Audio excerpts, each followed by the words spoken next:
pour la régulation de la libération de l'ADH, on aura l'absence de stimulation de la libération d'ADH. C'est-à-dire que dans ces cas, il n'y aura pas de stimulation de sécrétion d'ADH.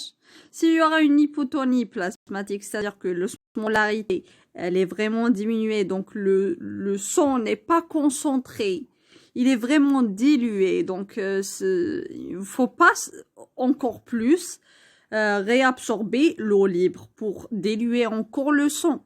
D'accord? Donc l'hypotonie plasmatique, c'est un facteur qui inhibe en quelque sorte la libération d'ADH. L'hypertension artérielle aussi, d'accord? Donc l'hypertension artérielle et l'hypervolémie, ok? Pour les facteurs inhibiteurs de la libération d'ADH, on aura le froid. Pourquoi? Donc il faut savoir que qui تكون عندك une hypervolémie. Ça veut dire quoi? Ça veut dire que l'hypervolémie, je vais une augmentation de la fréquence cardiaque pour expulser le volume. Ok, et donc les vaisseaux, ça une dilatation qui n'est pas due au relâchement des muscles de la paroi, non, qui est due à l'hypervolémie, qui est due à la réabsorption d'eau par le rein à cause de l'ADH. Donc, une dilatation des vaisseaux, surtout cutanés. Et donc, le sang qui quitte le volume, d'accord, donc il عنده un contact كبير par rapport au كان يكون une hypovolémie مع le milieu extérieur. Donc عندك اسمها لي the temperature exchange مع le milieu extérieur, d'accord. Donc هو راح تجيه la lumière, les radiations, etc. وهو il va كيفاش يقولوا شغل échanger la chaleur avec le milieu extérieur. Donc, il va perdre de la chaleur avec le milieu extérieur. Ok? Il met la chaleur ou il va refroidir l'organisme. D'accord? C'est un mécanisme qui te عندك une grande température برا. D'accord? qui تكون عندك when it's hot ou حنايا واش نديرو une vasodilatation تاع les vaisseaux تاعنا باش الفوليوم يزيد, the supply of the blood يزيد, تسمى ومن بعديك تصرالو exchange مع الشغل of the temperature مع الميليو extérieur. اوكي دوكا نتا اصلا شغل ولا نتيا كوم froid, donc c'est faut pas donner de la chaleur avec le milieu extérieur. Et donc, لازم تنقص le volume. Et donc, ماكش حاب solliciter l'ADH, parce que l'ADH تزيد لك le volume. Et ça, c'est vrai que la vasoconstriction, d'ailleurs, نقولوا بلي vasoconstriction, تنقص لك بصح vasoconstriction, l'action تاعها essentielle, c'est l'hypertension. OK? Mais l'ADH, l'effet vasoconstricteur est peu observé. Qui تكون عندك quantité كبيرة بزاف تاع l'ADH on observe les vasoconstrictions. Donc ماكش حاب تزيدها, donc le froid inhibe la libération d'ADH. L'éthanol, c'est l'alcool, ok, parce que l'absorption à l'alcool. Donc, l'éthanol, qui est un alcool, et vous savez bien que l'alcool va jouer un rôle d'un neurotransmetteur inhibiteur au niveau du cerveau. La communication entre les neurones, c'est pour ça tu vois, ils vont perdre connaissance ou je sais pas. المهم.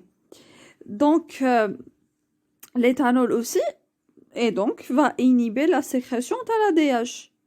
Donc, les gens qui boivent donc ils vont uriner beaucoup. Et donc ils vont se trouver dans un état déshydraté. C'est pour ça, le lendemain, ils ont des maux de tête, etc., etc. Donc, parce qu'ils sont déshydratés. Ils ont uriné beaucoup. Alors, l'hypercortisolémie, parce qu'on avait dit que on avait dit que l'ADH stimule la sécrétion des glycocorticoïdes. D'accord? Et donc, l'hypercorticosolémie va inhiber la sécrétion de l'ADH par rétrocontrôle. L'ANF, Arterial Natriuretic Factor, ou la peptide, ou la Brain Natriuretic Peptide. Il faut savoir que Brain, il y a BNP, même quand ils sont sécrétés aussi par les ventricules cardiaques. parce que l'ANF hypotensive, ok, وقتاش يتسكريت هو l'ANF كي تكون عندك une hypertension ما تسكريتيش لا DH. Voilà. Lithium et l'apéline, on va voir l'apéline. Et lithium, c'est un sel minéral, donc oligo-élément, qui est un antidépresseur. Ok, très bien. Maintenant, les facteurs inhibiteurs, action synergique de l'ADH et du CRH, feedback négatif des glucocorticoïdes, le cortisol, c'est ce que j'étais en train de dire. Donc, parce que le vasopressine et CRH vont stimuler la sécrétion d'ACTH, et l'ACTH stimule la sécrétion du cortisol, et le cortisol, par un feedback négatif, va, inhiber la sécrétion de les deux, CRH et le vasopressine. L'apéline, APG, endogenous ligand. Ok, plusieurs formes moléculaires. 36 acides aminés, avec 17 acides aminés, avec 13 acides aminés. D'accord, avec plusieurs formes اللي كما راكم تشوفوا لهنايا بلي راهم يخلصوا كيف 17 acides aminés اللي هما يتشابهوا. D'accord, في la fin. OK, عندك 3 عندك plusieurs formes plutôt, donc ماشي une ou la deux. Et précurseur, c'est 17 plutôt acides aminés. 17 acides aminés, ces terminaux conservés. Vous voyez, chez l'œuf, chez l'homme, chez le rat, chez la souris. Donc, tous auront les mêmes acides aminés. OK? D'accord? Et l'apéline va inhiber la régulation, la libération de l'ADH. Ok? Très bien. La libération de l'ADH, kiff. L'hypothalamus. Donc l'apéline injectée par voie centrale en agissant sur ces récepteurs localisés sur les neurones arginine-vasopressine. D'accord? Qui va inhiber, inhibe l'activité électrique phasique des neurones arginine-vasopressine. Deuxièmement, inhibe la sécrétion systémique d'arginine-vasopressine, ce qui a pour conséquence d'augmenter la diurèse. D'accord? Donc, elle va agir au niveau cellulaire. D'accord? La neurone, l'arginine-vasopressine, on aura des récepteurs. D'accord, des récepteurs à l'apéline, c'est une protéine qui aura plusieurs isomères. Ok, les camels haïkhlassou 17 acides aminés similaires. Ok, va se lier sur son récepteur au niveau des neurones. L'arginine-vasopressine qui sécrète l'arginine-vasopressine et va inhiber la synthèse de ces dernières et va inhiber aussi le transport et inhiber l'excrétion de ces hormones. Ok, l'arginine-vasopressine. C'est l'apéline. Apéline et régulation de la libération d'ADH. Faut savoir que l'apéline va diminuer la sécrétion de la vasopressine. donc va diminuer la pression artérielle et va augmenter la force contractive du myocarde par un effet ionotrope positif. Donc, cette apéline va avoir un effet ionotrope positif, c'est-à-dire qu'il y aura un courant, donc augmente le flux sodique, d'accord? Donc le sodium va entrer plus dans les cellules, à l'intérieur des cellules, d'accord?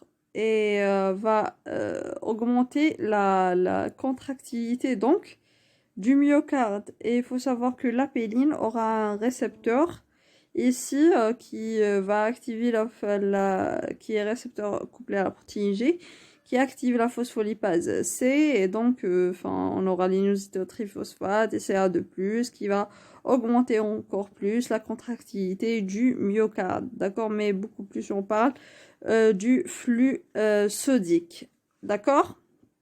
Mais va inhiber l'action de l'ADH, ok? Très bien. L'étude de l'ocytocine maintenant. Action physiologique de l'ocytocine chez la femme. Tissu cible. Il y aura la glande mammaire de la femme allaitante et l'utérus en fin de grossesse. D'accord?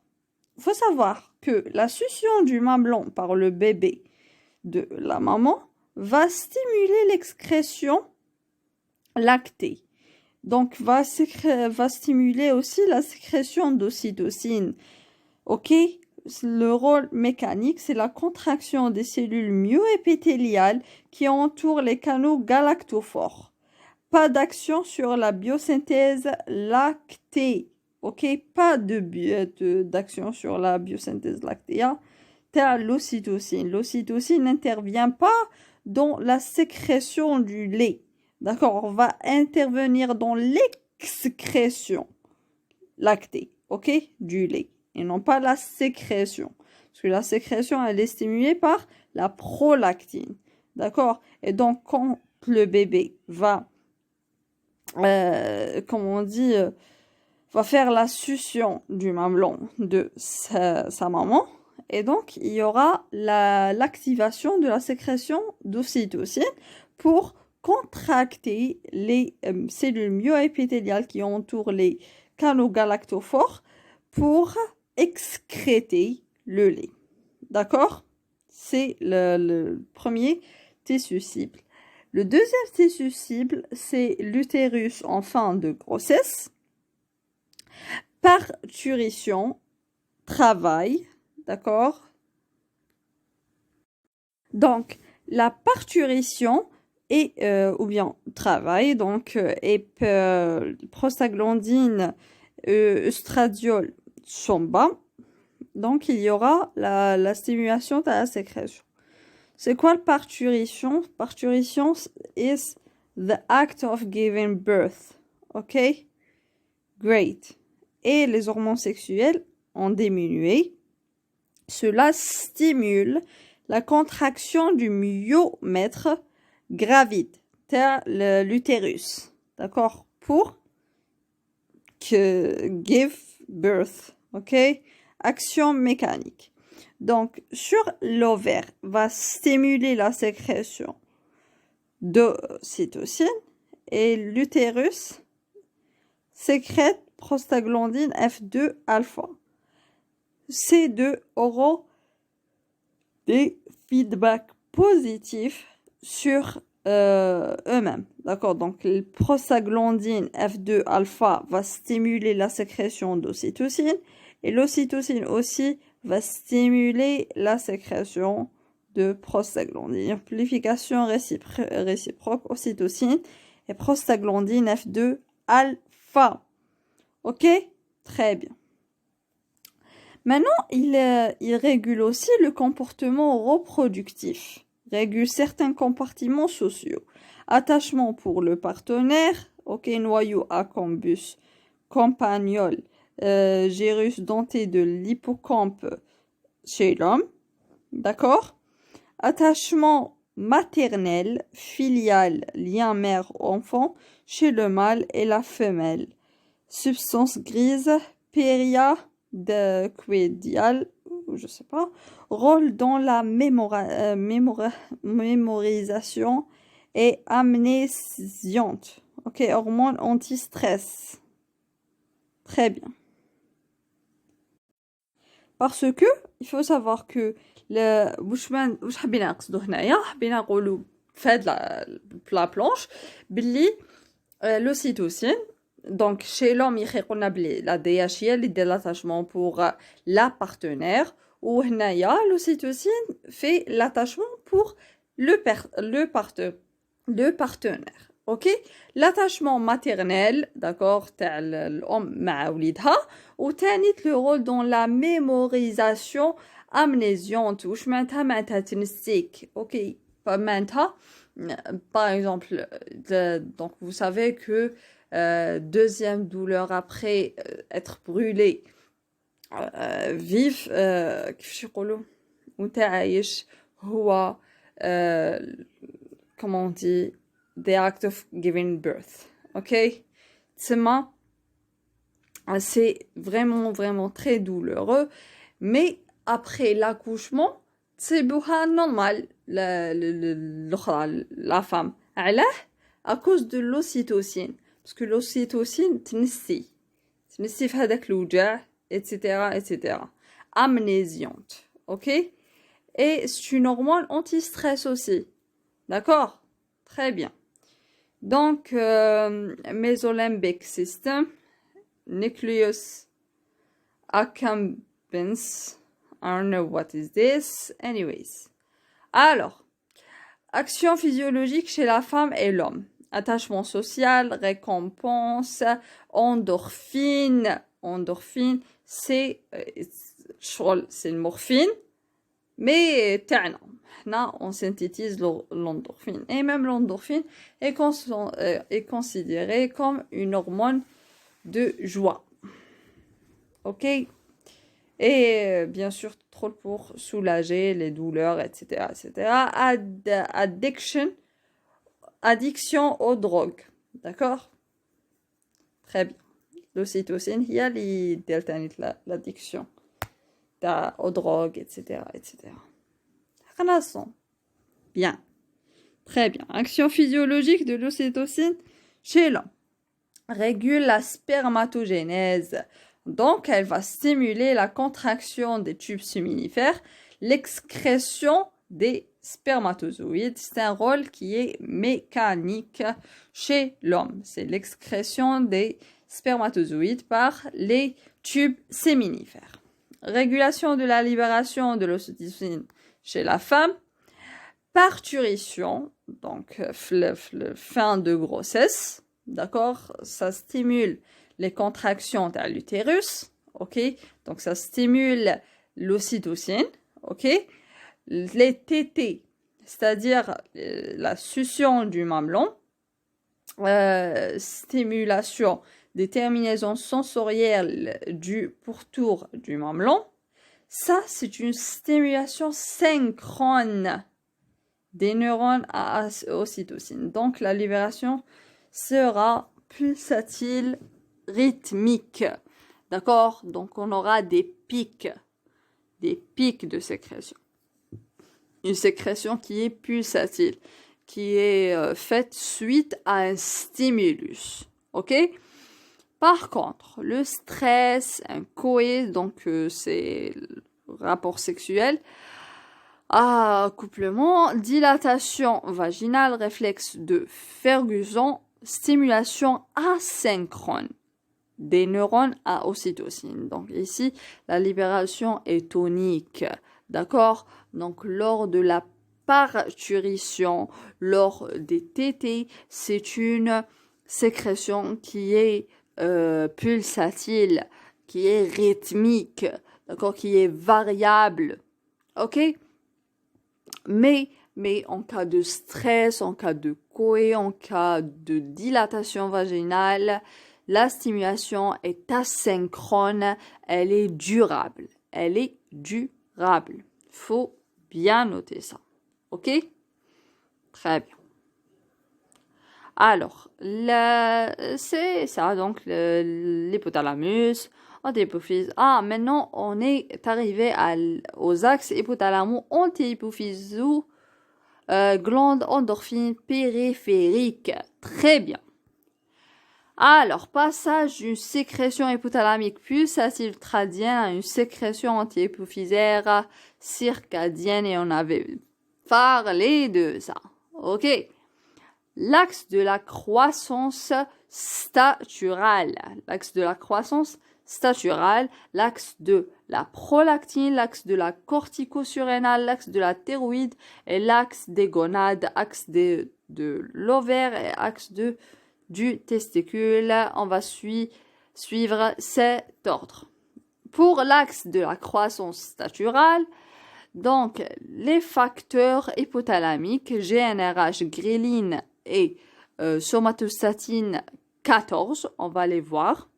Puis on va parler du facteur anti-hypophysaire, l'AGH, le facteur hépatique, l'IGF ou bien insulin growth factor, insulin-like growth factor, régulation de l'axe de la croissance staturale, régulation de la libération de la GH, mécanisme moléculaire d'action de la GH, IGF-1, endocrine, paracrine et autocrine, autre fonction de la somatostatine 14. Alors, les trois organes de l'axe, on aura l'hypothalamus, l'antéhypophyse et le foie. Alors, l'hypothalamus, les effecteurs qui vont activer la sécrétion, ce sont la GnRH et la ghrelin. GnRH, c'est Growth Hormone Releasing Hormone. OK? La somatolibérine, somatocrinine. OK?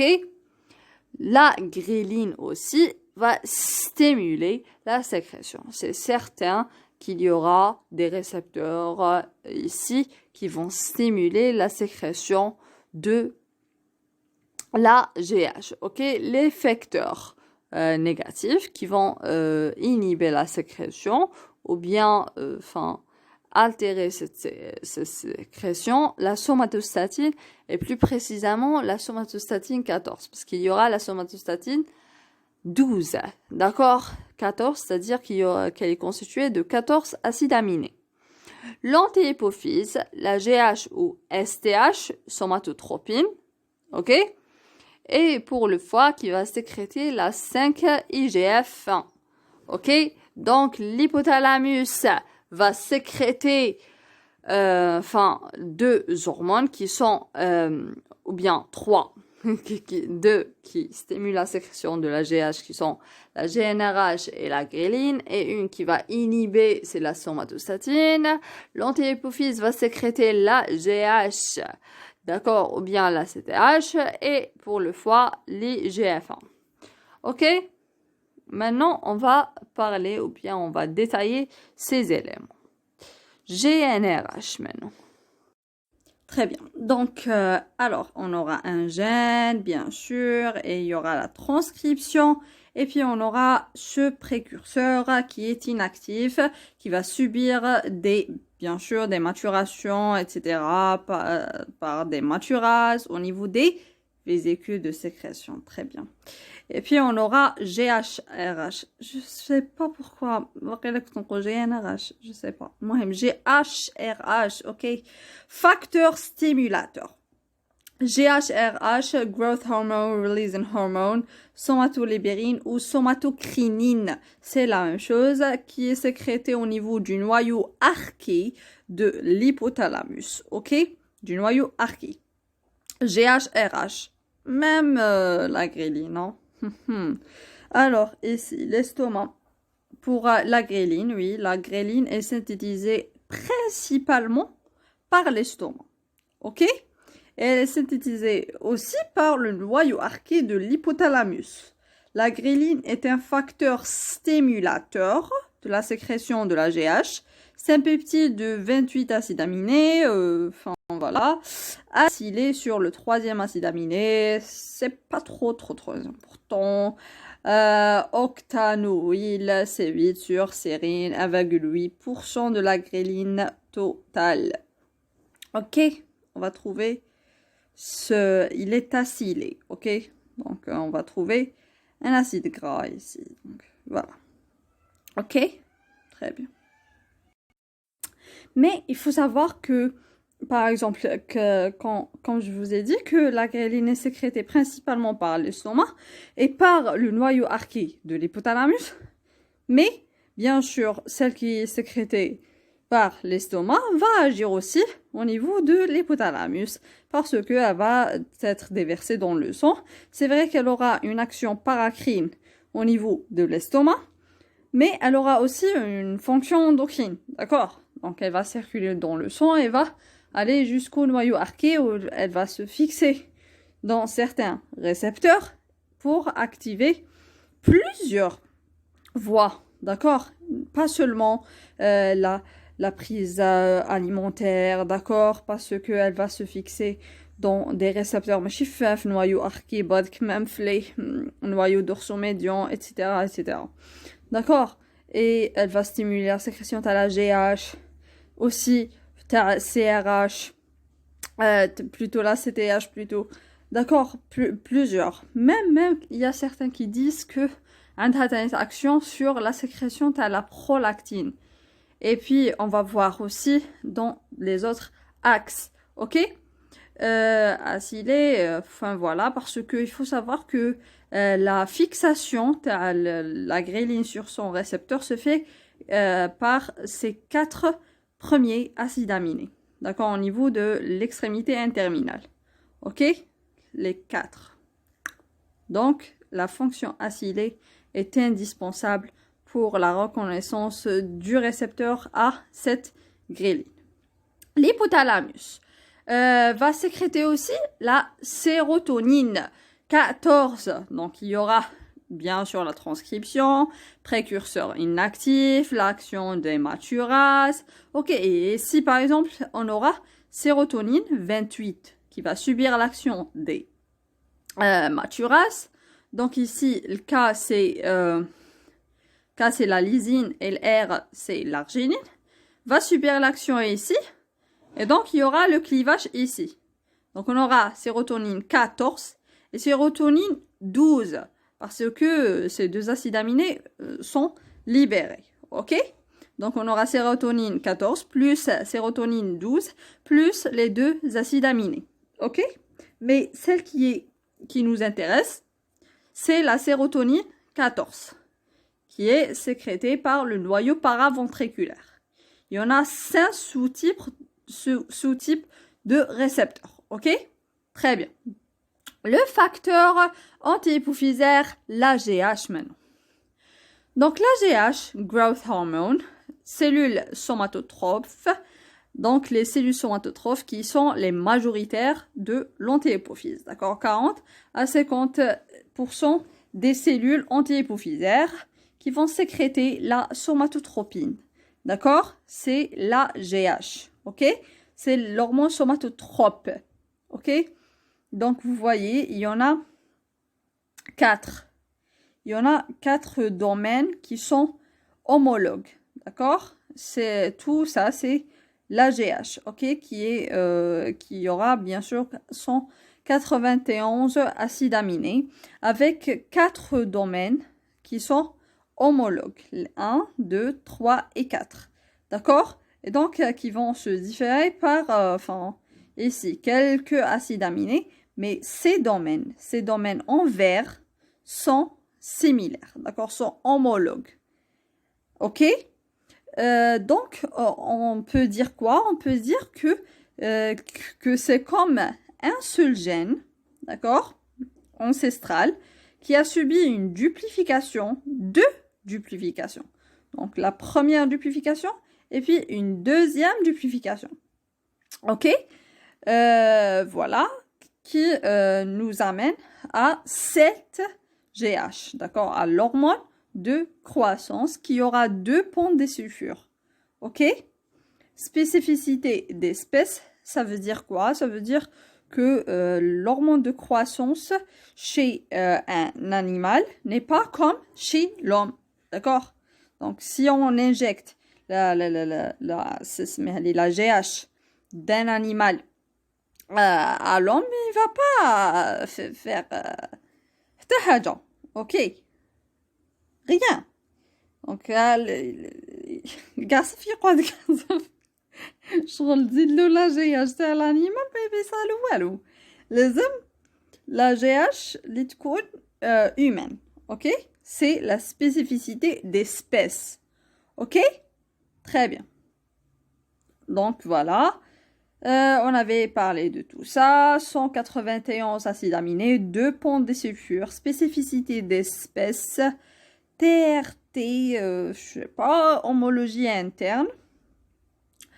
4 domaines homologues. Donc c'est ça, l'homologie interne. Donc elle est vraiment... Elle aura des domaines qui sont homologues et ça c'est dû à quoi? À 2 duplications successives à partir d'un gène ancestral. Ok? Très bien. Très bien. Très bien. Maintenant, l'antéhypophyse qui sécrète la GH, c'est l'hormone somatotrope, l'hormone de croissance. La libération, elle est pulsatile. La libération, elle est pulsatile, donc sa sécrétion est pulsatile. Donc la libération est pulsatile, c'est-à-dire il y aura des pics, ok, des pics. Mais le rythme est circadien. Qu'est-ce que ça veut dire un rythme circadien? Je vous ai dit déjà que le rythme circadien, c'est-à-dire qu'il y aura des variations de sécrétion dans 24 heures qui, comment on dit, qui sont déterminées par l'éveil, sommeil, repas ou pas. D'accord? C'est ça un rythme circadien, c'est-à-dire qu'il y aura des variations de sécrétion. Elle n'est pas durable, elle n'est pas tonique, d'accord? Elle n'est pas soutenue au fil de 24 heures, d'accord? Elle est variable, d'accord? Selon l'état, notre état, d'accord? Avoir la prise alimentaire ou pas, l'éveil, sommeil. Et la libération pulsative, c'est-à-dire on aura des pics. Ok? C'est ça. Et dimorphisme sexuel, enfin, chez le mâle, c'est pas comme chez la femme. Enfin, voilà, c'est ça. Alors, l'axe de la croissance staturale, l'antéhypophyse, growth hormone, GH plasmatique, libre, minoritaire. La demi-de-vie TH, c'est 30 minutes, liée à la GHBP, c'est Growth Hormone Binding Protein, qui est majoritaire. Ok? C'est comme le cas de l'ADH. On avait dit que l'ADH est majoritairement lié aux plaquettes. D'accord? 90% sont liés aux plaquettes. D'accord? Parce que leur durée de vie est vraiment petite. C'est entre 10-15 minutes. Ok? Même ici, la GH, la durée de vie TH, c'est 30 minutes. Et la forme libre TH, elle est minoritaire par rapport à la forme liée à la GHBP. Ok? Qui est majoritaire. La GHBP, c'est quoi? C'est la portion terminale du récepteur de la GH. Domaine extracellulaire de GHR. Demi-de-vie TH lié, c'est entre 10 à 12 heures. Vous voyez? Et c'est quoi la GHBP? N'est pas synthétisé. Ok? Mais chez qui m'a, par exemple, les autres, je sais pas quoi, le SBP ou la... D'accord? Mais chez qui m'a les autres protéines de liaison qui sont synthétisées. D'accord? D'ailleurs, c'est la portion terminale d'un récepteur. C'est-à-dire, ça veut dire quoi? Donc, vous savez que donc, la cellule, avec la membrane plasmique, les fait les lipides et les protéines. D'accord? Les protéines, on peut avoir les protéines de structure et les protéines de récepteur. Ok? هادوك les protéines, هاديك la membrane plasmique كامل, elle va être renouvelée. Elle va pas être زعما toute la vie تاع la cellule وهي قاعدة هكاك. Donc elle va être renouvelée. Et donc les récepteurs vont être dégradés.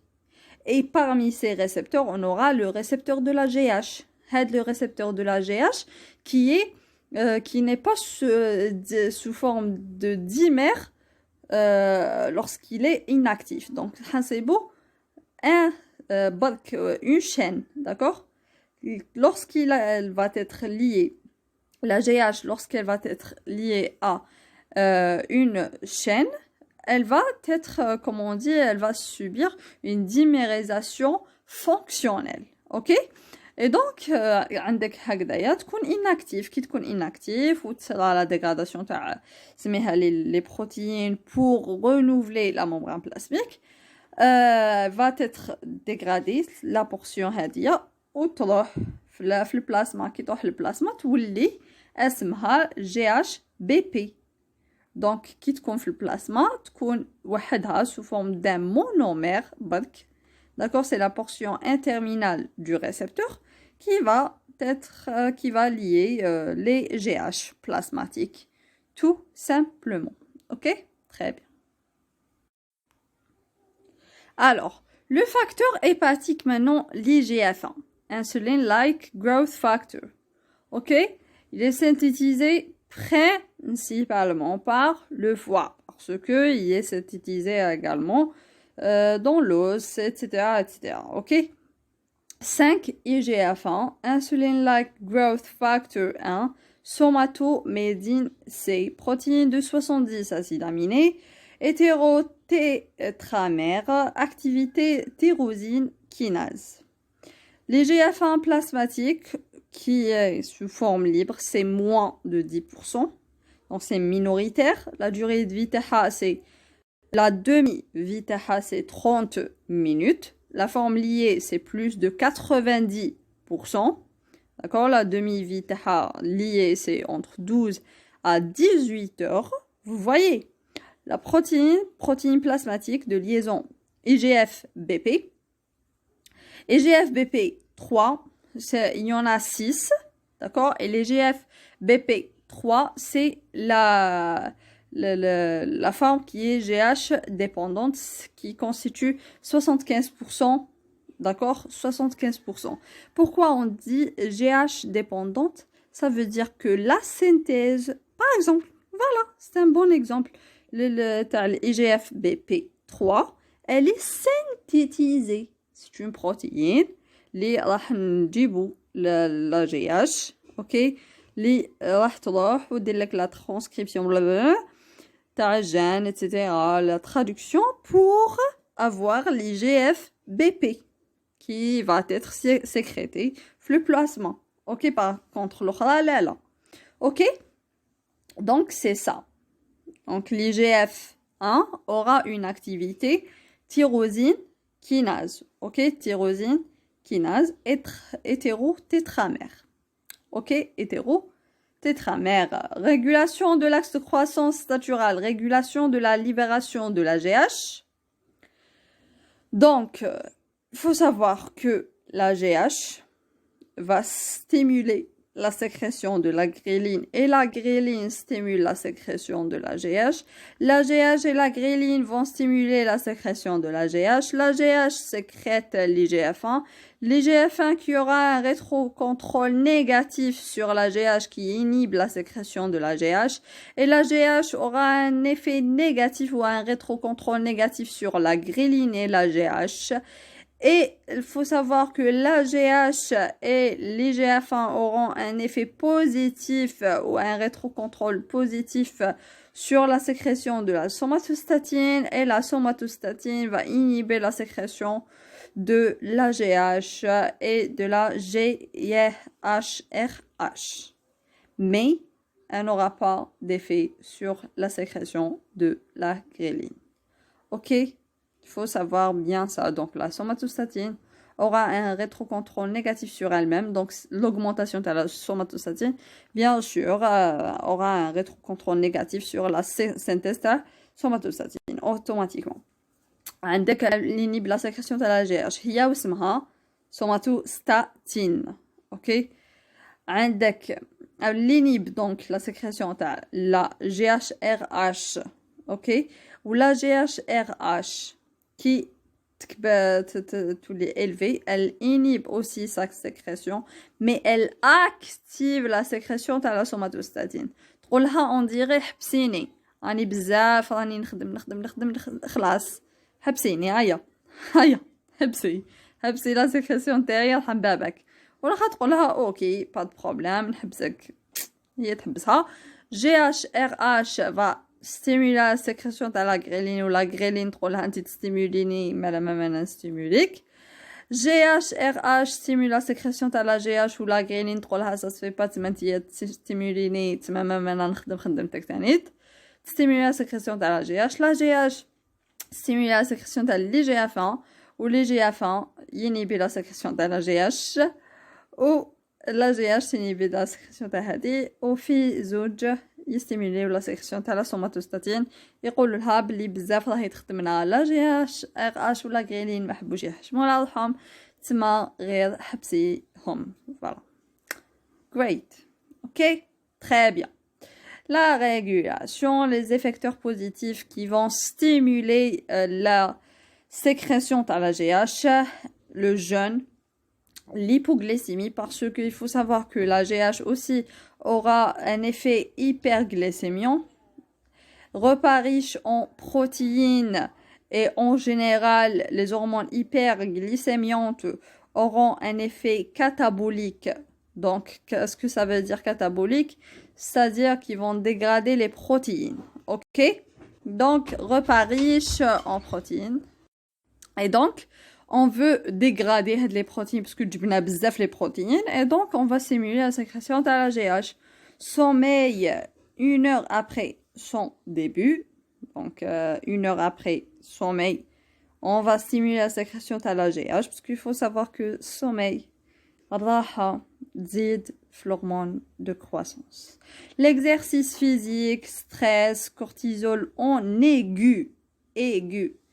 لازم تسطلوا على الaigu parce que le cortisol qui compte طالع بزاف ولا en carence ينيبي la sécrétion. C'est ma cortisol en aigu, même stress aigu. Maintenant stress qui ne dure pas dans le temps. Stress اللي تبتبي يخلص. OK? ماشي stress تاع les études. Donc, les hormones thyroïdiennes aussi vont stimuler la sécrétion de l'hormone de croissance. Ok? L'exercice physique ou stress, parce que les deux, on aura besoin du glucose, par exemple, on aura besoin d'énergie, et c'est une hormone qui mobilise le glucose, qui active la glycogénolyse, qui active la lipolyse. D'accord? Et donc, on aura de l'énergie nécessaire. Ok? Par contre, il y aura des neurotransmetteurs aussi, parce qu'il faut savoir que l'hypothalamus est aussi régulé par le cerveau. Ok? Eh oui. Oui, alors, il y aura des neurotransmetteurs aussi. عندك même les récepteurs, même qui connaissent la DH ou les osmorécepteurs ومنا ماشي l'hypothalamus هكذا من راسو يبدا هيا نبدا نسكريتي جي اش ار اش، هيا نبدا ندير هادي، هيا نبدا نو même هيا ندير لا دي اش، هيا نديرو الاخرى نو c'est pas ça. Donc tout est régulé. Donc il y aura les neurotransmetteurs.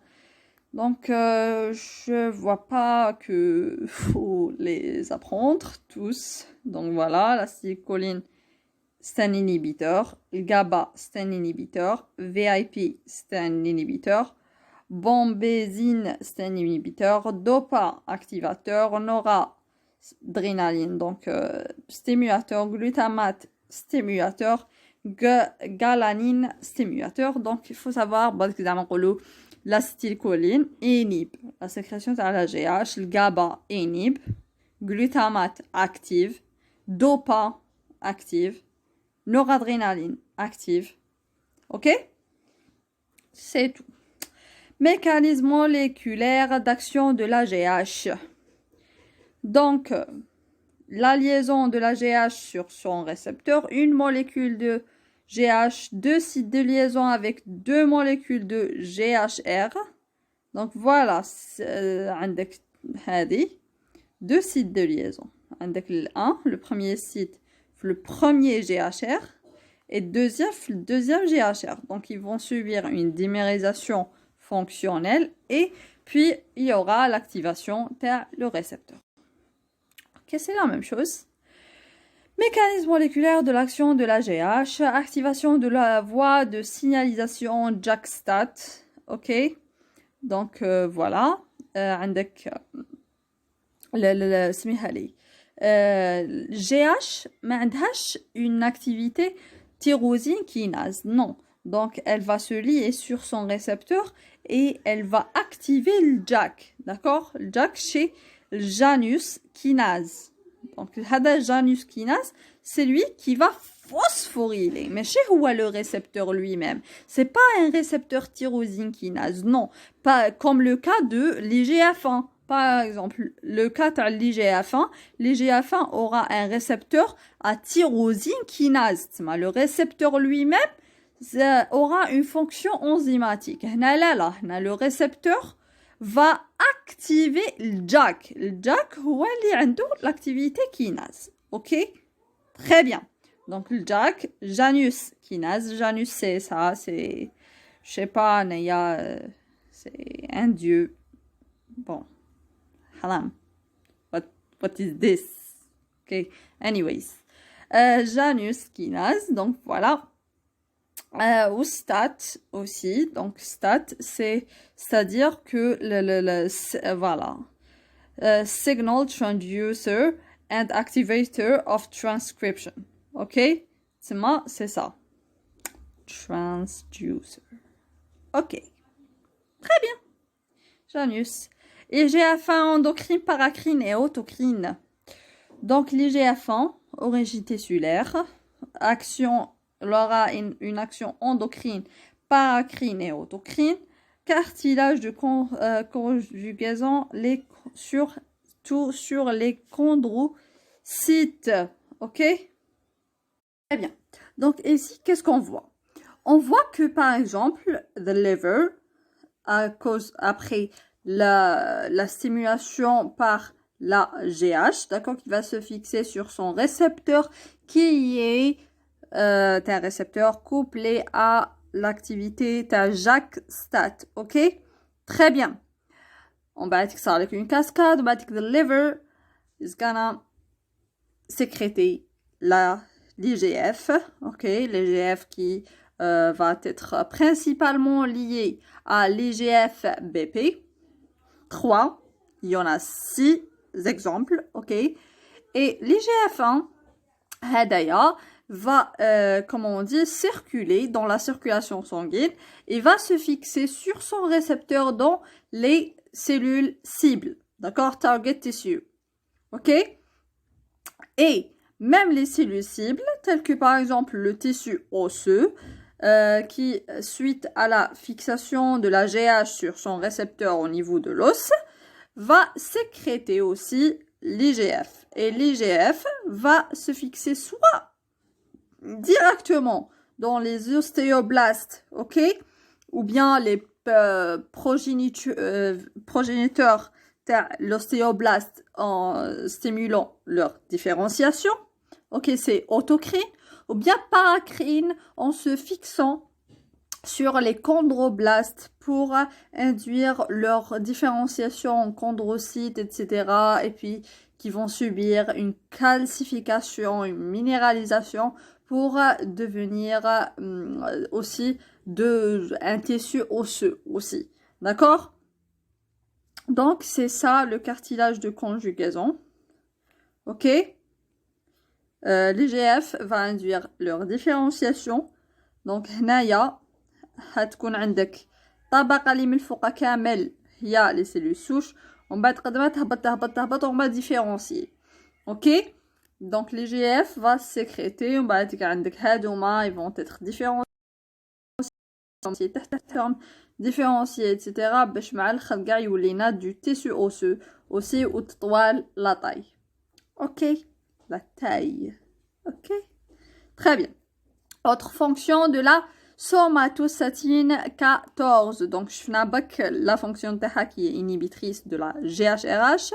Donc, je vais les autres actions. Ok? L'estomac, elle va inhiber la sécrétion de la gastrine et donc elle va inhiber l'acidité gastrique. Ok? Dans l'intestin, elle va inhiber la sécrétion de la CCK et VIP et sécrétine. عندك غير inhib. La somatostatine غير inhib. Ok? Même le pancréas, qui est sécrété par les cellules delta. Ok, va inhiber la sécrétion de l'insuline ou le glucagon. Yes, somatostatine, je ne sais pas si tu fais. Je vais inhiber كلش. ما نستيموليش. Elle va rien stimuler. ما تستيمولي حتى حاجة. Inhib. Ok, très bien. Maintenant, l'étude de l'axe de la prolactine. On avait terminé l'axe somatotrope. Donc, on a l'axe de la prolactine maintenant. Les facteurs hypothalamiques. On aura DOPA. Ok, dopamine, c'est prolactine inhibitory hormone. Ok, somatostatine 14. Le GAP et TRH. Thyriolibérine hormone. Ok, très bien. Alors, l'hypothalamus, donc, chauffe le prolactine. Prolactine, elle a 3 inhibiteurs. واحد activateur. Donc, automatiquement, l'état normal chez la femme ou là, chez l'homme, en dehors d'une femme enceinte ou là, le cas pathologique, d'accord, la sécrétion de la prolactine est inhibée. Ok? Très bien. L'effet globalement inhibiteur de l'hypothalamus sur l'axe de la prolactine. Ok? Donc, l'hypothalamus par les effecteurs, les dopamine, le GAP et somatostatine 14, comme somatostatine, je crois, vont inhiber la sécrétion de la prolactine. L'effecteur qui va stimuler, c'est la TRH. On va voir pourquoi. Ok? TRH. Donc, les effecteurs, avec dopamine, il n'y a rien à comprendre dopamine, somatostatine 14 et le GAP. Le GAP, c'est quoi? C'est GnRH Associated Peptide. Ok? l'IA, c'est le même précurseur. Ok? Avec un même précurseur, les pré-progonadolibérine. Ok? Le précurseur inactif, d'accord, qui va, après la maturation, va nous donner la GnRH et GnRH Associated Peptide. Li va inhiber la sécrétion de la prolactine. Parce que après, نشوفوا la prolactine qui يكونوا عندك les hormones sexuelles تهبط. La prolactine مع les hormones sexuelles, la prolactine qui تكون les hormones sexuelles يكونوا هابطين. Qui m'a progestérone ou l'œstrogène. Ok? Très bien. Alors, hypothalamus, l'effecteur positif, c'est TRH. Thyreotropin Releasing Hormone ou la thyriolibérine. C'est une tripeptide. Tripeptide, ça veut dire fiha 3 acides aminés. 3 acides aminés. Mais elle est stable.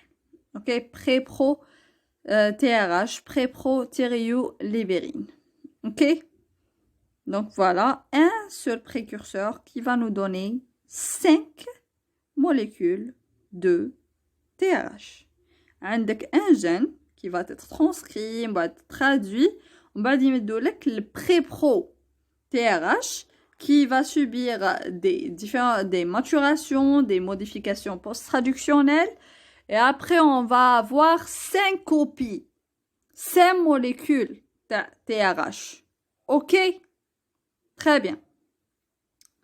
Très bien. Très bien. Maintenant, le facteur antihypophysaire, la prolactine. La prolactine, elle est sécrétée par les cellules lactotrophes. Ok? 20 à 25% des cellules anti-hypophysaires.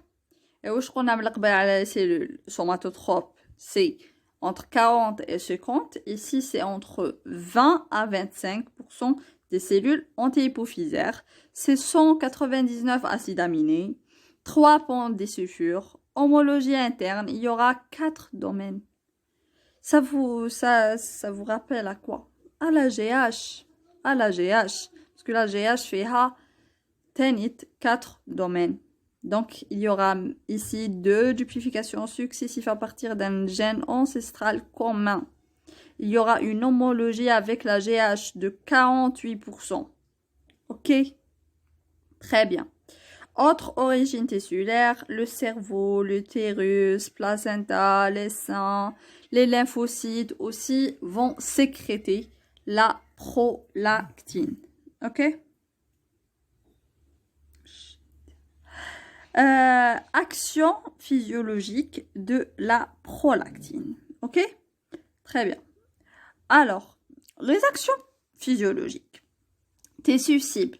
La glande mammaire, la prolactine va faire quoi? Va faire la croissance.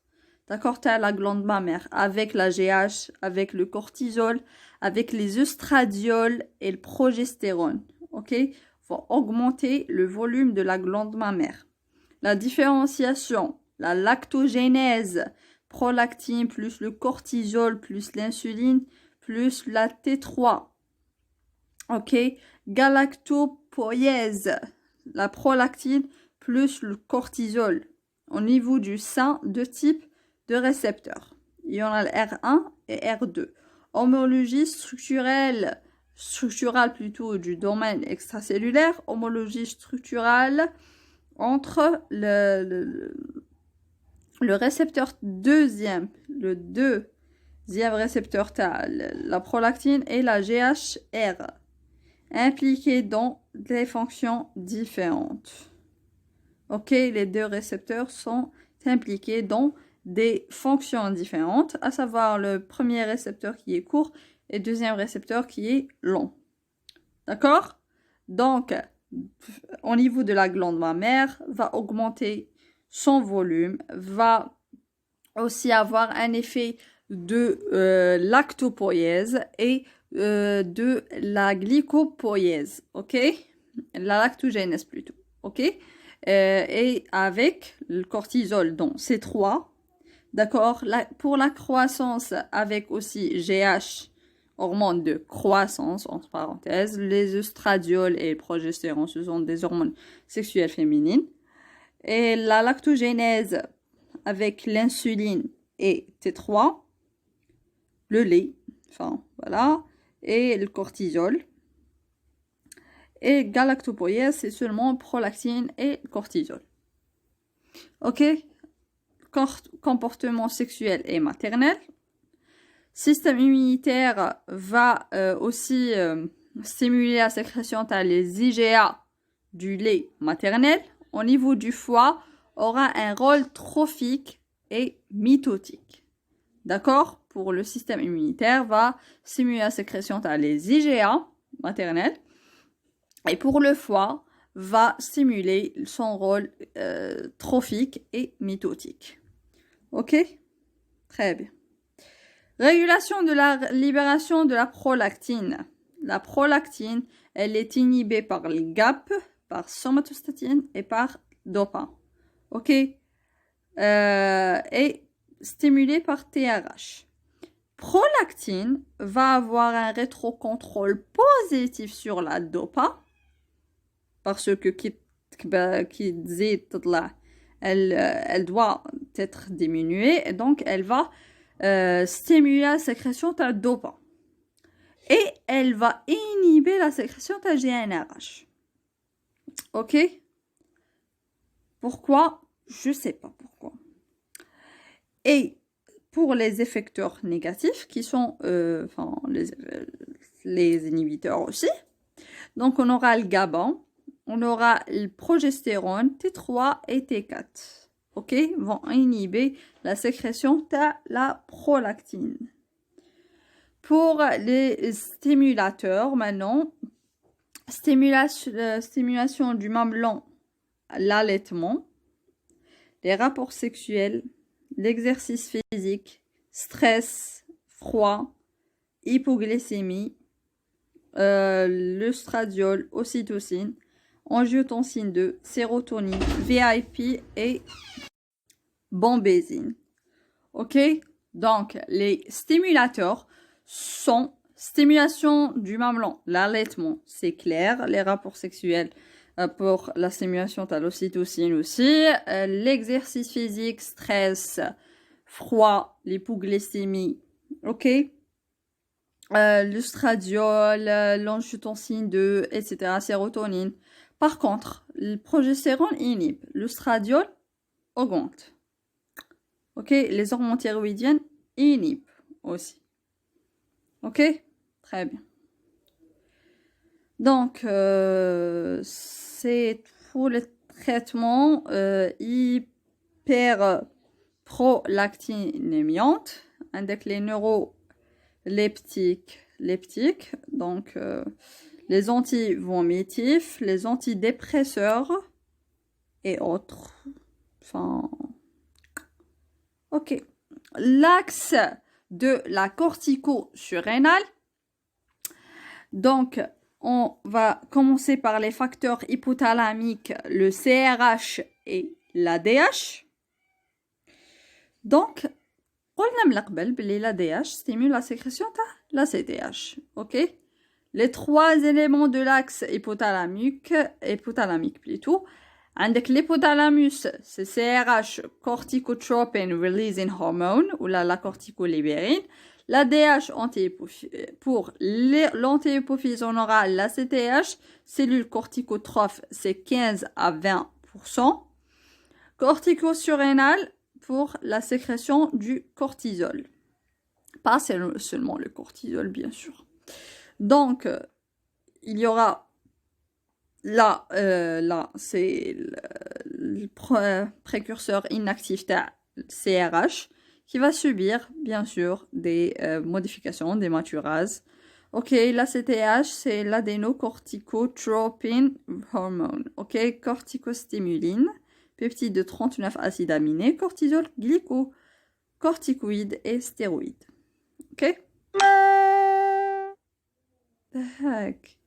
Les facteurs antihypophysaires, l'ACTH et les hormones et les autres peptides associés. POMC, notion de polyprotéine. Ah oui. Ici, il y aura une protéine qui va donner plein de précurseurs. Plein. Ok? Très bien. Donc, ici, il y aura bien sûr tout d'abord la transcription, la traduction, et puis on aura ce précurseur POMC, ok? Pro-opio-mélanocortine, d'accord? Opio, c'est par rapport à l'endorphine, d'accord? Mélano, c'est l'MCH, MSH plutôt. MSH, et cortine, c'est par rapport à l'ACTH. Ok, donc il y aura la transcription d'un précurseur. Il y a le POMC, d'accord, POMC, propiomélanocortine, qui est un précurseur, qui est une polyprotéine qui va donner par l'action des maturases, etc., plusieurs protéines, d'accord. Elle va nous donner le MSH gamma, va nous donner l'ACTH, va nous donner la bêta-LPH, d'accord? Et puis MSH, donc par exemple au niveau de l'antihypophyse, d'accord? Ça va nous donner le MSH, l'ACTH, le gamma-LPH et l'endorphine. Mais au niveau du lobe intermédiaire où l'ACTH va se cliver pour nous donner les clips et les MSH. Et ici, celui-là, donc le gamma LPH va nous donner le bêta MSH. Ok, et donc vous comprenez bien que c'est une polyprotéine propio-mélanocortine qui va nous donner plusieurs, d'accord? Donc bêta LPH, ACTH et gamma MSH. Et puis le bêta LPH va pouvoir nous donner au niveau du lobe intermédiaire, va pouvoir nous donner le bêta MSH, ok, et va nous donner aussi, plutôt le gamma LPH qui va nous donner le bêta MSH et le bêta endorphine, etc., etc. Très bien. Et donc, ici, c'est la même chose. Donc, le propio-mélanocortine, c'est ça. Donc, on aura la CTH, on aura le bêta-LPH. Le bêta-LPH qui va nous donner le gamma-LPH et l'endorphine.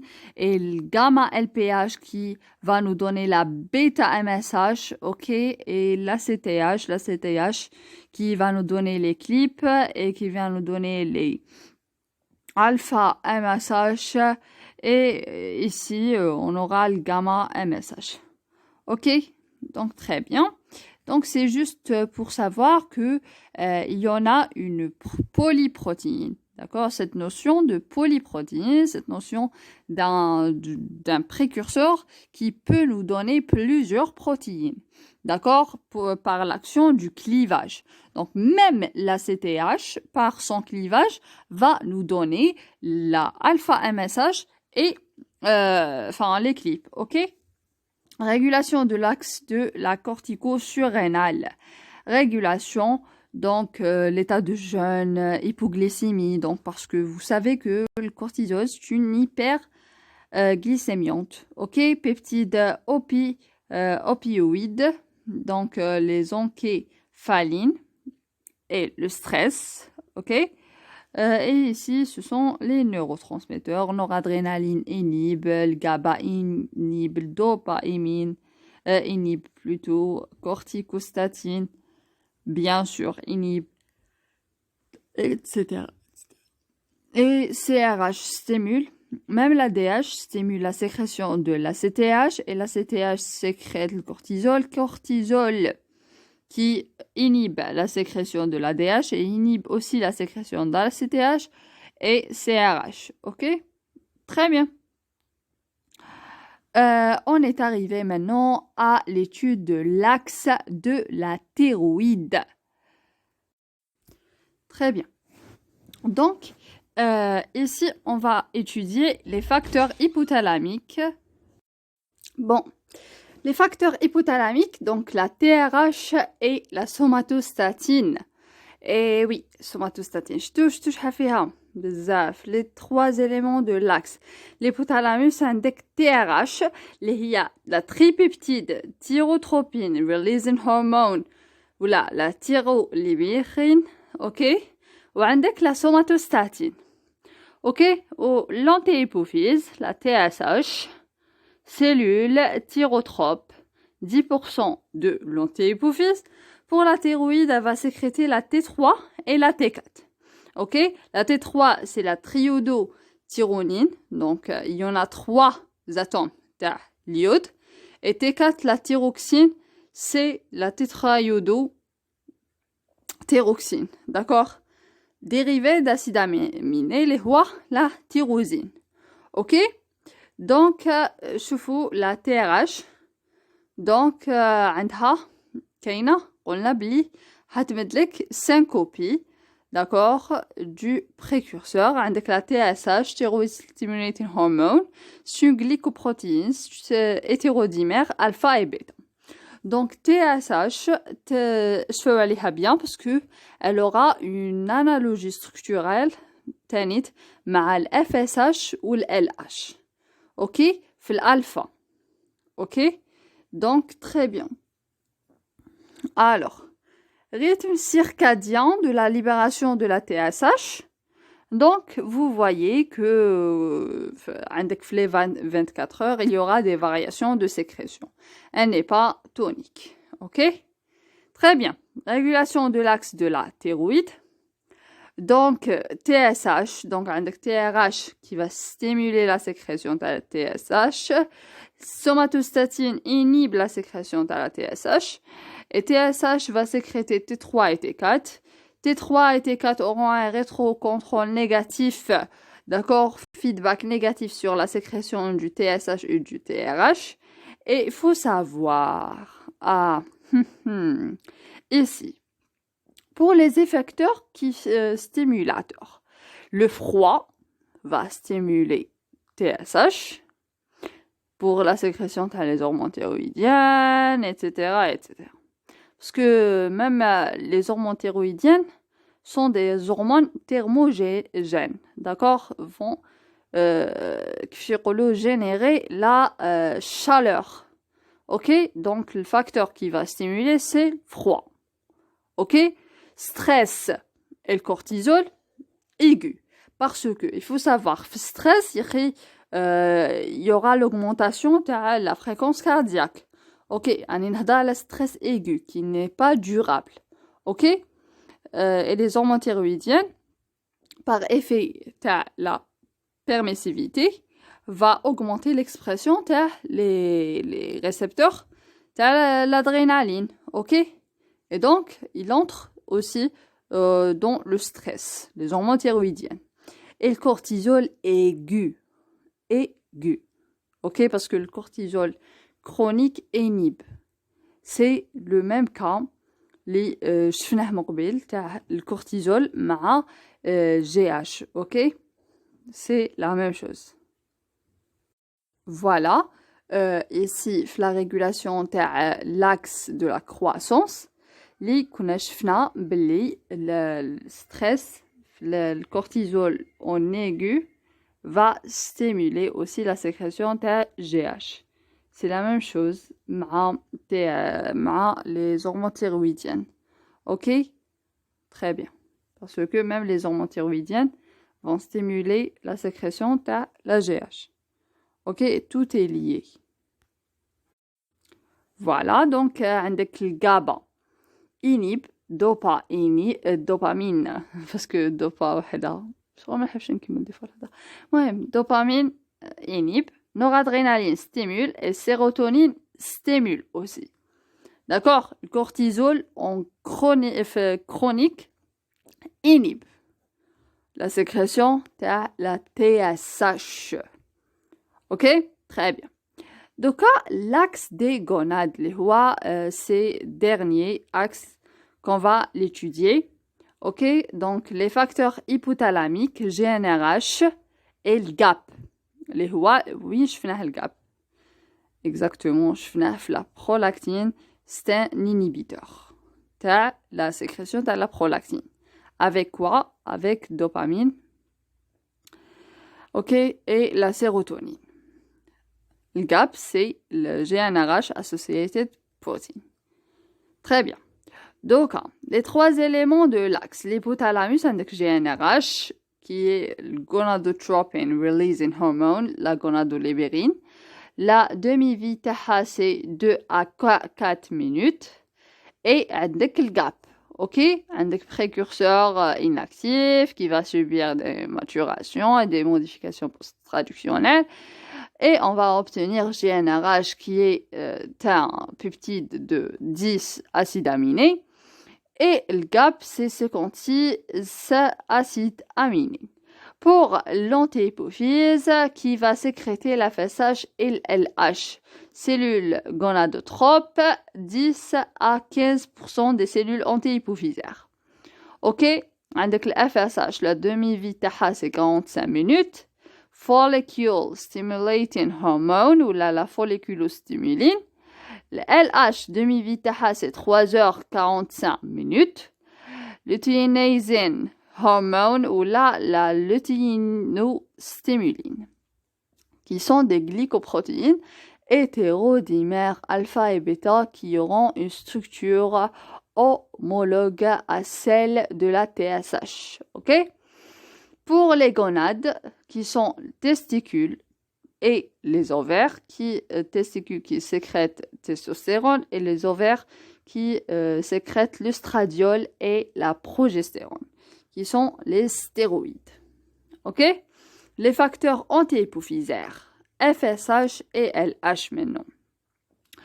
Antihypophysaires, عندك TSH, LH et FSH. placenta, le HCG qui va sécréter, qui est un indicateur que la femme est enceinte. Bon, qu'on va le trouver dans les urines. Chaîne alpha, différence de glycosylation. Donc, avec la chaîne alpha, le nombre d'acides aminés, c'est 89. Il faut savoir que les acides aminés sont similaires, ok? Parce que, par exemple, ici, chaîne bêta, c'est ici 115 et ici 115, mais elles sont différentes, ok? Les acides aminés. Mais là, il y a la chaîne alpha, vraiment, elle est la même. Ok, la même, كامل هاد les hormones. Donc, TSH, LH, FSH ou HCG auront la même chaîne alpha, qui aura le même nombre d'acides aminés, mais bien sûr, des différences la glycosylation. Bulk. Donc, par exemple, TSH, à titre d'exemple, là, c'est pas juste. Donc ici, il y aura galactose, les glucose galactose, etc., etc. Donc, ils vont se différencier, ils vont être différentes par la glycosylation. C'est les chaînes alpha, mais les chaînes bêta sont différentes. Ok, toutes les sous-unités alpha sont codées par un seul gène, 4 gènes différentes pour les 4 sous-unités bêta. Voilà, 4 gènes différentes pour les 4 sous-unités bêta. Avec TSH, LH, FSH et HCG. Hadouma, ce sont des glycoprotéines hétérodimères qui sont similaires في l'alpha ou ماشي similaires في البêta.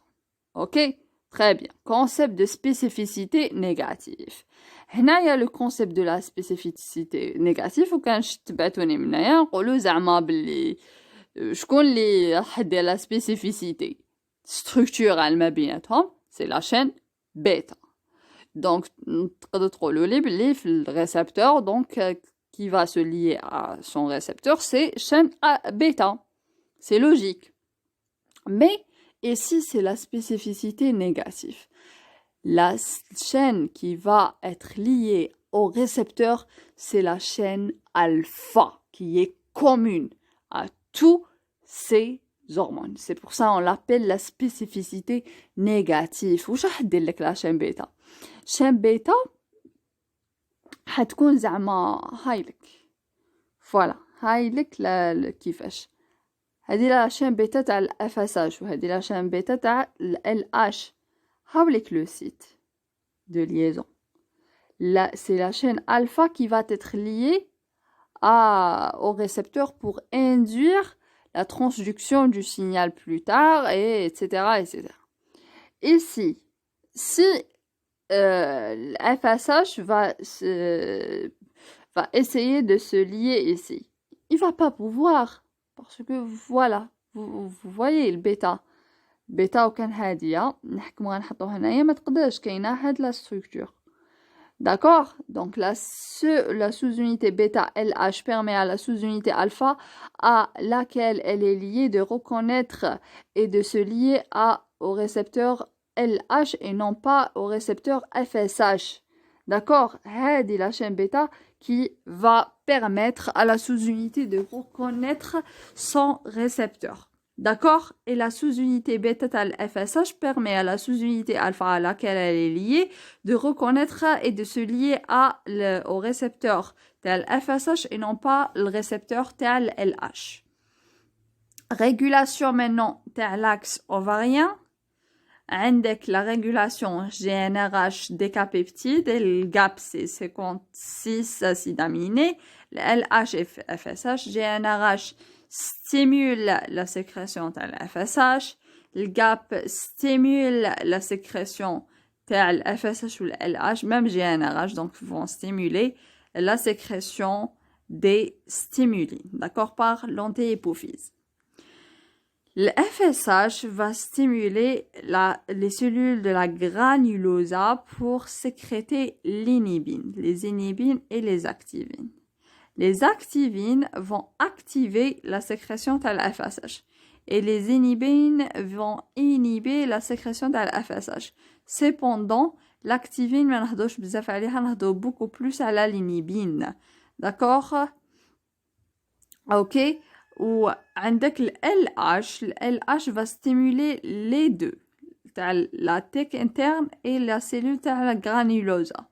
Et pour la thèque interne pour sécréter les androgènes et granulosa pour sécréter l'inhibine. Et les androgènes aussi stimulent les inhibines et les inhibines stimulent les androgènes. Ok? Les androgènes inhibent la sécrétion de LH et inhibent la sécrétion de GnRH. Et les inhibines vont inhiber la sécrétion de FSH. Ok? Très bien. D'accord? Et donc, les inhibines vont inhiber la sécrétion de FSH et les androgènes inhibent la sécrétion de LH et la sécrétion de GnRH.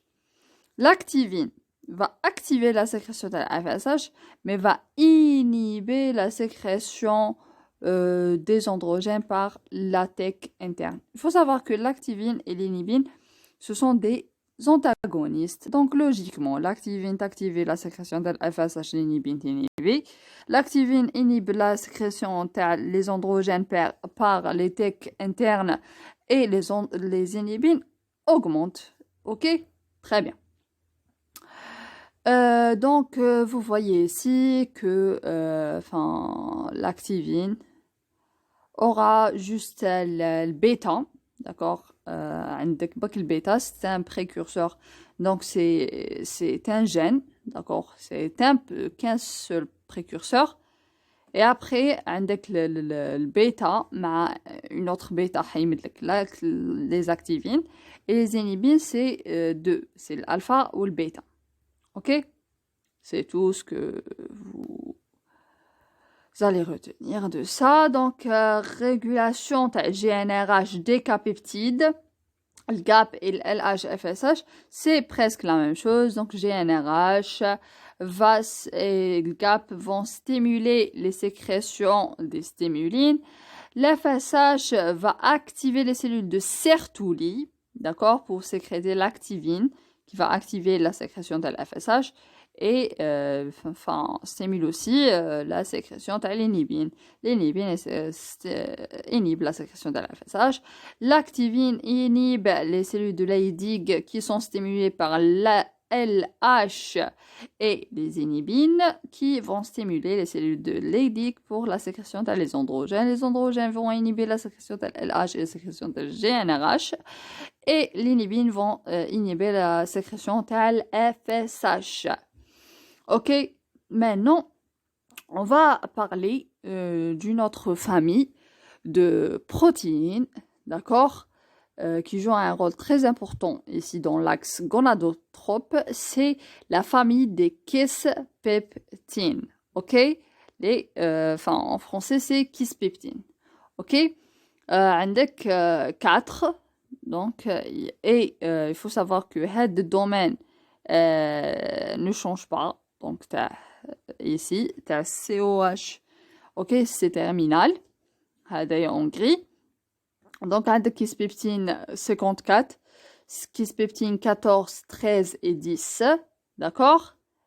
Voilà. Autre neuropeptide de l'axe gonadotrope, c'est la famille des kispeptines. Ok, donc il y aura la transcription, la traduction, et puis on aura un précurseur qui est inactif, qui va subir des actions telles les maturases, etc., des clivages aussi, pour avoir les kispeptines 54, c'est la métastine. Ok, possible dégradation, on aura kispeptine 14, 13 et 10. La famille des kispeptines, aussi c'est la même chose. Et ici, c'est la même chose. Ici, c'est kispeptine 10. Donc, le kispeptine va faire quoi? Le kispeptine aura un récepteur couplé à la protéine G alpha Q, d'accord, bêta, qui va stimuler la sécrétion de la phospholipase C, ok? Phospholipase C qui va cliver le PIP2 en inositol triphosphate qui va être lié à au récepteur le calcium pour libérer le calcium et le diacylglycérol qui va se lier sur des canaux ioniques, d'accord, et va stimuler l'excrétion de K+, et l'entrée des cations. OK? Donc, la sortie de K+, donc c'est une dépolarisation. Et l'entrée les cations aussi. OK? Et le calcium va se lier sur les protéines telles que protéine kinase C pour activer d'autres protéines. OK? Très bien. Maintenant, les kisspeptines. Donc, les kisspeptines sont sécrétées par les neurones. OK? Donc, je vais utiliser cette plaque pour bien comprendre. D'accord? Et donc, avec les stéroïdes, avec les leptine, gréline, etc., qui auront des récepteurs, ok, au niveau des noyaux arqués, noyaux antéroventral, périventriculaire, ok. Donc, mais ont des effets différents selon le noyau, ok. Ici, les noyaux arqués vont inhiber la sécrétion de l'équispeptine et parce que quoi? Parce que l'équispeptine vont inhiber la sécrétion de GnRH qui sont sécrétées par le noyau arqué. Et les kisspeptines qui sont sécrétées par le noyau antéroventral périventriculaire vont stimuler la sécrétion de GnRH. Ok? Très bien. Très bien. Donc, je préfère que نهضر لكم في هاد la planche, d'accord? Et ici, qu'est-ce qu'on voit? On voit que GnRH va stimuler la sécrétion des LH et FSH par les cellules anti-hypophysaires, d'accord? Gonadotropiques, qui vont stimuler l'ovaire et testicules pour sécréter les hormones sexuelles. Donc, pour l'œstrogène, vont avoir des effets soit positifs, soit négatifs sur la sécrétion tel FSH ou LH. Pour testostérone, c'est négatif seulement. Vous voyez? Et si pour les œstrogènes qui auront un feedback négatif sur la sécrétion des kisspeptines au niveau des noyaux arqués, et une action positive sur la sécrétion des kisspeptines par le noyau ventriculaire, ok, qui vont sécréter les kisspeptines. Cependant, pour testostérone, ici vont inhiber la sécrétion des kisspeptines par les deux. Ok? Très bien. Ok. Voilà. Et ici, on voit aussi la leptine, photopériode, etc., etc. Et puis voilà. Ici, aussi la régulation, donc excitatory, avec la stimulation de les kisspeptines. Vous voyez, c'est du tchik-tchouka. Voilà, la leptine va stimuler les noyaux arqués pour sécréter les kisspeptines.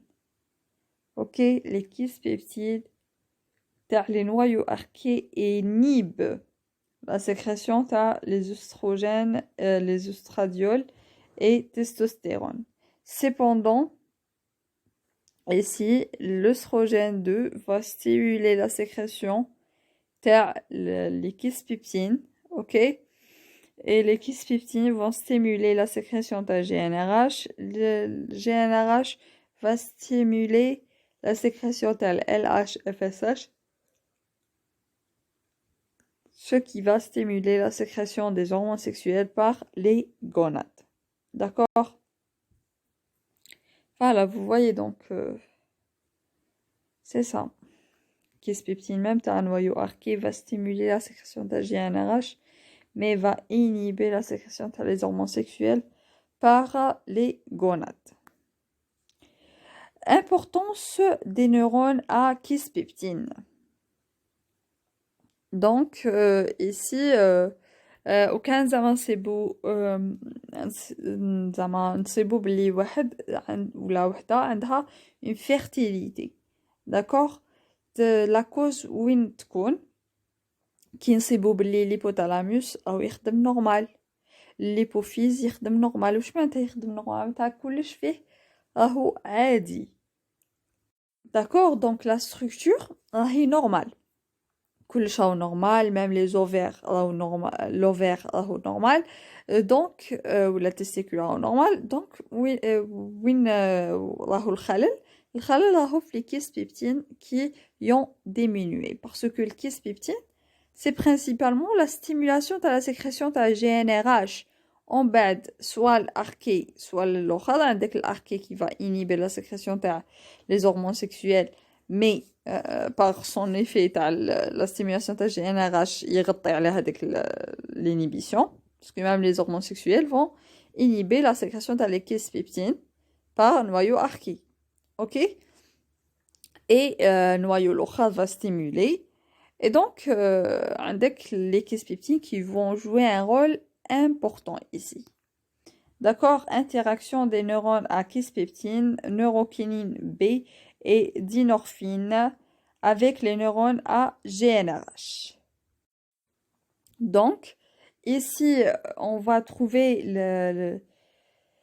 donc les cellules anté-épophyse qui vont sécréter GnRH. Ici, c'est le noyau antéro-ventro-périventriculaire et ici le noyau arché. Bon, vous voyez que ici, par exemple, les neurones à kiss peptine le noyau antéro-ventro-périventriculaire vont agir directement au niveau du corps cellulaire, d'accord? Vont libérer les kiss peptine vont se lier à leur récepteur ici et ce qui va induire la sécrétion ou la synthèse de GnRH qui va être transportée le long des axons jusqu'à la terminaison nerveuse et ici il y aura l'action ou bien l'interaction avec les terminaisons nerveuses des neurones du noyau arché, d'accord, qui aura une relation avec les neurokinines, d'accord, et avec les dynorphines, d'accord, vous voyez, et même les noyaux archés, en communication, celle-là avec celle-là, etc., etc. D'accord. عندك ici aussi عندك les kiss peptine vont stimuler la sécrétion de GnRH et GnRH va stimuler la sécrétion de FSH et LH.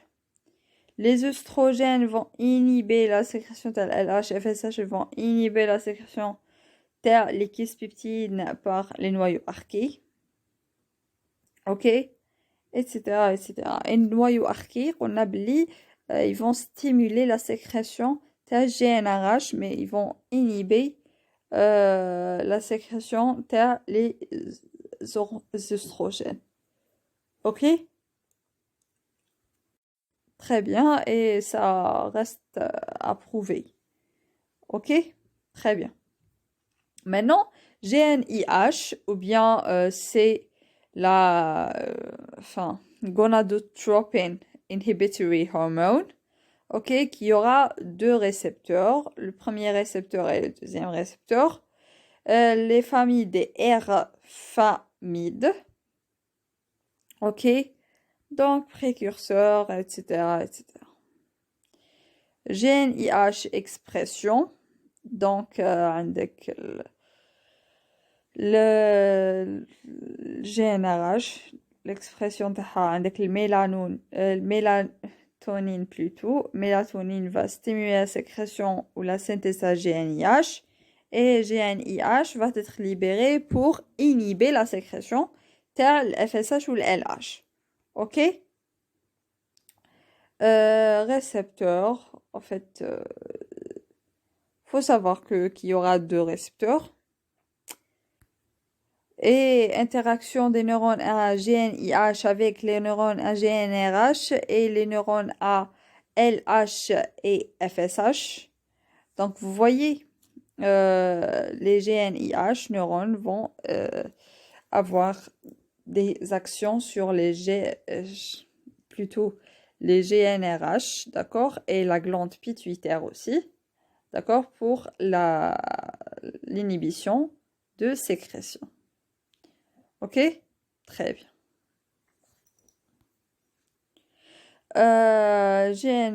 Interaction des neurones à kispeptine, à GNIH, neurokinine B, avec les récepteurs, les neurones à GNRH. Donc, tout est lié. Donc, camélandrum, interaction maha.